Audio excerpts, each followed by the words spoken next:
देखिए, मैं हमेशा से कहता हूँ माननीय प्रधानमंत्री जी के बारे में कि वो मार्केटिंग बहुत अच्छी जानते हैं। और मैं कहता हूँ कि गलती से अगर वो राजनीति में नहीं होते ना, तो वो सेल्समैन बहुत अच्छे होते, सामान बहुत अच्छा बेच लेते हैं। तो उनको पता है कहाँ कौन सा सामान बेचना है।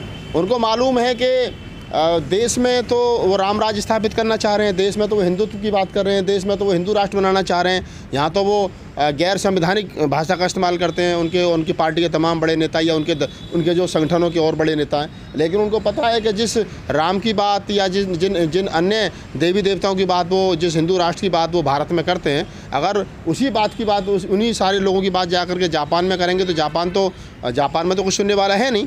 तो उनकी मजबूरी है। देखिए, बुद्ध जो है इस सरकार की और इस सिस्टम की गले की फांस है। उसको उगले भी नहीं बन रहा है और उसको निगले भी नहीं बन रहा है। अगर बुद्ध की बात वो नहीं करते तो विदेश में उनका मान सम्मान नहीं होगा, और अगर करेंगे तो फिर उनको लगता है कि जैसे शंकराचार्य ने कहा कि मोदी जी को नहीं पता, पिछले साल उन्होंने कहा था कि मोदी जी को नहीं पता बुद्ध ने हिंदुत्व का कितना नुकसान कर दिया। बुद्ध ने लोगों को आत्मावादी बना दिया, यानी बुद्ध ने लोगों को वैज्ञानिक सोच पर कर दिया। तो मोदी जी को पता है कि बाहर जाकर के बुद्ध की बात करेंगे तभी सामान बिकेगा, तभी लोग मान सम्मान करेंगे। बुद्ध ही है जो भारत ने जिसको विश्वगुरु बनाया, बुद्ध ही है जिससे विदेशों में भारत की पहचान बनी, बुद्ध ही है जो क्या नाम है भारत को जब यहाँ जापान के, थाईलैंड के, कोरिया के, उत्तर कोरिया के, म्यांमार के जो बुद्धिस्ट कंट्रियों के 45-46 बुद्धिस्ट कंट्री हैं, उनके लोग आकर के भारत की मिट्टी को अगर चूमते तो वो इसलिए चूमते कि यहाँ बुद्ध पैदा हुए। वो इसलिए नहीं चूमते कि यहाँ राम पैदा हुए, कृष्ण पैदा हुए, अन्य कोई धार्मिक लोग पैदा हुए। वो सिर्फ इसलिए पूछते, 44 कंट्री भारत को इसलिए नमन करती हैं कि यहाँ बुद्ध पैदा हुए। और मोदी जी को पता है कि जापान में जाकर के वो बुद्ध की बात करेंगे तभी बात सामान बिकेगा, नहीं तो सामान बिकने वाला है नहीं। बुद्ध यहाँ पे हुए लेकिन उनका इतना विकास यहाँ नहीं हो पाया है। और जिन देशों में जा रहे हैं मोदी जी, वो तो बहुत आगे निकल गए हैं वो देश। देखिए, बुद्ध की सोच जो है वो साइंटिफिक है। बुद्ध ने ये नहीं कहा कि बुद्ध ने कहा है कि मैं जो कह रहा हूँ उसको मत मानो, जो मैंने कहा उसको तरक्की कसौटी पर घिस करके देख लो, आपको पता चल जाएगा कि क्या नाम है वो बात सच है या गलत है। लेकिन अन्य धर्म जो है वो कहते हैं कि नहीं, जो मेरे धर्म ग्रंथ में लिखा वो सच है, चाहे वो गलत है चाहे वो सही है।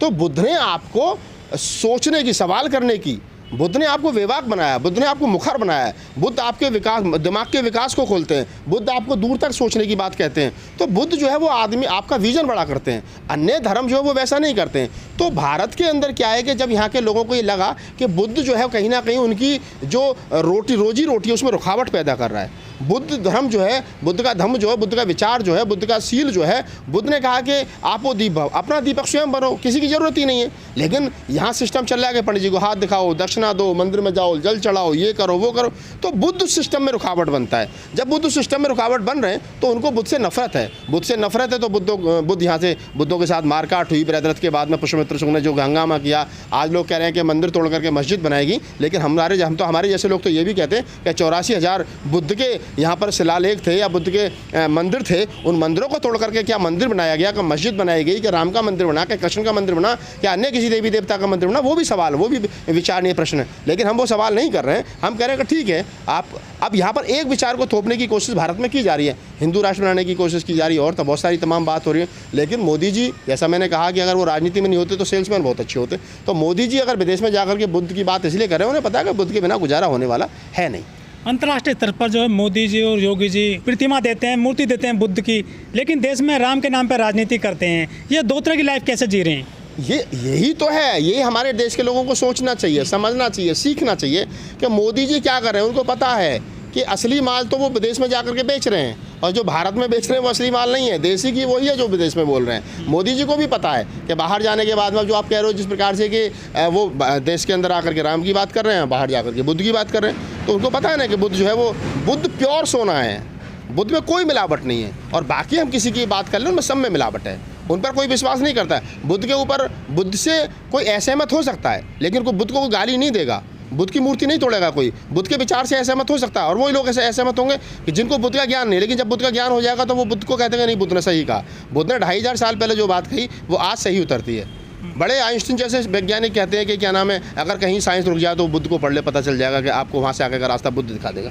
तो आपको ये चीज़ समझनी चाहिए, देश के लोगों को ये चीज़ समझनी चाहिए कि माननीय प्रधानमंत्री जिस प्रकार की जिस प्रकार का गेम खेल रहे हैं जापान में जाकर के, पहले भी वो गए हैं, उन्होंने बुद्ध टेम्पलों में, मोनेस्ट्रियों में जाकर के ड्रम बजाना है, ढोल बजाना, ये सारा तमाशा उन्होंने किया है। तो पता है उनको, RSS जहाँ से जाओ, जो उनका ट्रेनिंग स्कूल है, उनको पता है कि भैया आपको विदेश में जाना है तो वहाँ अपना और किसी देवी देवता से तो काम चलने वाला है नहीं। वहाँ पर तो बुद्ध से ही काम चलेगा, तो बुद्ध की बात वो कर रहे हैं, इसलिए उनको बुद्ध का सहारा लेना पड़ रहा है। जिस तरह से हिंदू धर्म को जो है प्रमोट किया जा रहा है, मंदिर बन रहे हैं, उस तरह से जो खुदाई में यहाँ बुद्ध की प्रतिमाएं निकल रही हैं, मूर्तियाँ निकल रही हैं, लेकिन उस तरह से जो बौद्ध धर्म के मानने वाले हैं, समर्थक हैं, वो समर्थन क्यों नहीं कर रहे हैं, आगे निकल करके क्यों नहीं आ रहे हैं देश में? देखिए, दो चीज़ आपको समझनी चाहिए। बुद्ध का जो संदेश है वो शांत प्रिय संदेश है। राम मंदिर की खुदाई हुई, नींव खुदी, तो उसके अंदर बुद्ध के अवशेष निकले। हमारे कुछ बौद्ध भिक्षु जो है वो सुप्रीम कोर्ट गए, बोले साहब ये जो यहाँ निकल रही हैं और इनको क्या नाम है, या तो स्थायी जगह पर रखवाया जाए, और यहाँ तो कह रहे हो और राम मंदिर, तो यहाँ तो राम मंदिर का एक भी अवशेष नहीं निकला। लेकिन बाद में सुप्रीम कोर्ट ने उन्हीं पर 1-1 लाख रुपये फाइन कर दिया।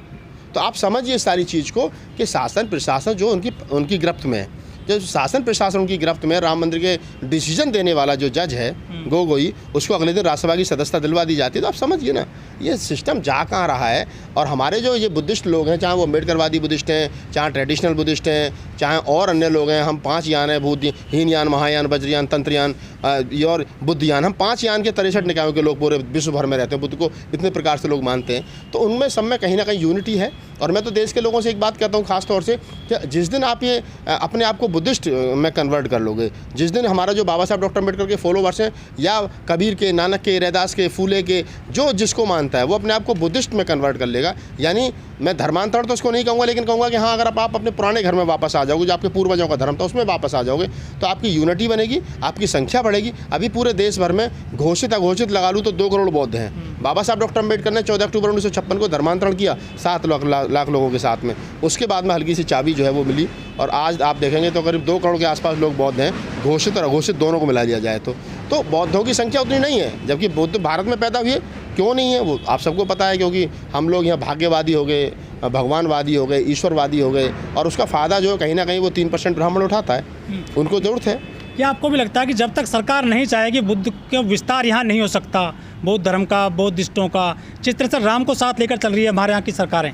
देखिए, राम राजनीतिक पर्सन है, राम राजनीति की चीज़ हो गई, राम पर राजनीति हो रही है, और लोग राम पर राजनीति करने के बाद सरकार बना रहे हैं। लेकिन आप देखिए कि जब जिस राजा की सरकार होती है वो अपने धर्म का काम करता है। उदाहरण के तौर पर हम बात कर लेते हैं, उत्तर प्रदेश के अंदर बहन कुमारी मायावती जी मुख्यमंत्री रही, तो उन्होंने कोई राम का मंदिर तो बनवाया नहीं, देवी का मंदिर तो बनवाया नहीं, कृष्ण का मंदिर तो बनवाया नहीं, किसी अन्य देवी देवता को तो मंदिर बनवाया नहीं। लेकिन हाँ, उन्होंने दलित प्रेरणा स्थल जरूर बनवाया, जो हज़ारों साल तक रहेगा, जिसमें बुद्ध भी है, कबीर भी है, नानक भी है, रैदास भी है, फूले भी है, बिरसा मुंडा भी है। आप अगर अम्बेडकर लखनऊ में जाएंगे तो आपको अम्बेडकर पार्क मिलेगा, जिसमें बुद्ध है, कबीर है, नानक है, रैदास, सारे तमाम महापुरुष हैं। उन्होंने गौतम बुद्ध के नाम से यूनिवर्सिटी बनाई, उन्होंने गौतम बुद्ध के नाम से जिला बनाया। क्यों? क्योंकि बहन जी जो है वो बुद्धिस्ट हैं और बौद्ध धर्म को, बुद्ध के धर्म का फॉलो करती हैं। तो जो आदमी जिस धर्म को मानता है, राजा जैसा होता है, प्रजा वैसा सोचने लगती है। एक समय पर जब मायावती जी उत्तर प्रदेश की मुख्यमंत्री थी तो लोगों को लगता था यार बुद्धिस्ट हो गया पूरा, महामाया नगर, पंचशील नगर, भीम नगर, गौतम बुद्ध नगर, सारा बुद्ध के नाम पे कर दिया। मायावती जैसी महिला को अगर तुम देश का राजा बना दो तो वो देश में आज जो राम की राजनीति करने वाले लोग हैं ये सब खामोश हो जाएंगे। बुद्ध की नाम राजनीति, बुद्ध के नाम पर क्या नाम है, बुद्ध का विचार फैला जाएगा, बुद्ध का अष्टांगिक मार्ग फैलाया जाएगा, बुद्ध के 5 शीलों पर चर्चा होगी, बुद्ध के धम्म पर चर्चा होगी, बड़ी बड़ी गोष्ठियाँ होंगी, लोगों को समता, मैत्री, करुणा, भाईचारे पर बात की जाएगी, जाति के आधार पर शोषण बंद किया जाए, बुद्ध की सोच को डेवलप किया जाएगा। और बुद्ध की सोच जो है वही संवैधानिक सोच है। करोड़ों जो दलित हैं वो बुद्ध को मानते हैं, उन्होंने धर्म परिवर्तन कर लिया है, लेकिन जब बुद्ध के विस्तार के और विचार की बात आती है सिर्फ बहन जी का ही नाम लिया जाता है, जबकि बहुत सारे लोग हैं जो बौद्ध धर्म को मानते हैं, शेड्यूल्ड कास्ट में, ओबीसी में, जनरल कास्ट में भी बौद्ध को मानते हैं, लेकिन वो उनका बड़े पैमाने पर प्रसार नहीं करते हैं। 2 कारण बड़े हैं। आप भी पत्रकारिता कर रहे हैं लंबे समय से, हम लोग भी देख रहे हैं कि बहन जी का एक सिंगल चित्र भी आपको ऐसा नहीं मिलेगा कि वो किसी मंदिर में जाकर जल चढ़ा रही हैं या कोई ब्राह्मण आकर के उनके घर पे पूजा पाठ कर रहा है। बाकी जितने नेता हैं, एक आध की तो मैं कहता नहीं, आप बाबा साहब के पोते प्रकाश राव अम्बेडकर साहब, उनके भी फोटो देख लो साहब, गणेश जी को वो पानी क्या नाम है मंदिरों में जाकर के किस प्रकार से वो अपनी पत्नी के साथ में कर रहे हैं, उनकी फ़ोटो वायरल हुई थी। पिछले रामदास अठावले साहब की हो गई, कभी उनकी क्या नाम है बामन मेश्राम साहब की हो जाती है। ये ढुलमुल लोग हैं, बात तो बुद्ध की कर रहे हैं, कबीर की कर रहे हैं, मिशन मूवमेंट की कर रहे हैं, लेकिन कहीं ना कहीं पत्नी के दबाव में, कोई भाई के दबाव में, कोई राजनीतिक दबाव में, कोई चुनाव जीतने के लालच में, कोई चुनाव हारने के लालच में कहीं ना कहीं मंदिरों में आ रहे हैं और जा रहे हैं। तो बहन जी के बारे में बहन जी ने कहा, जैसे शरद यादव जी थे, शरद यादव जी प्योर बुद्धिस्ट आदमी, उन्होंने कहा कि सरकार हम तो कभी नहीं जाते मंदिर में, होगा राम को, हम तो संविधान को मानने वाले लोग हैं, हम तो नहीं जाते मंदिर में घंटा बजाने के लिए, चुनाव हारें चाहे जीते। तो ये कट्टरता होनी बुद्ध के प्रति, ये बुद्ध ने सिखाया है। तो जो बुद्ध ने सिखाया उसको हमें सीखना पड़ेगा, और हम अगर सही माने में बुद्ध को फॉलो करते हैं तो बुद्ध की विचारधारा को फॉलो करना पड़ेगा।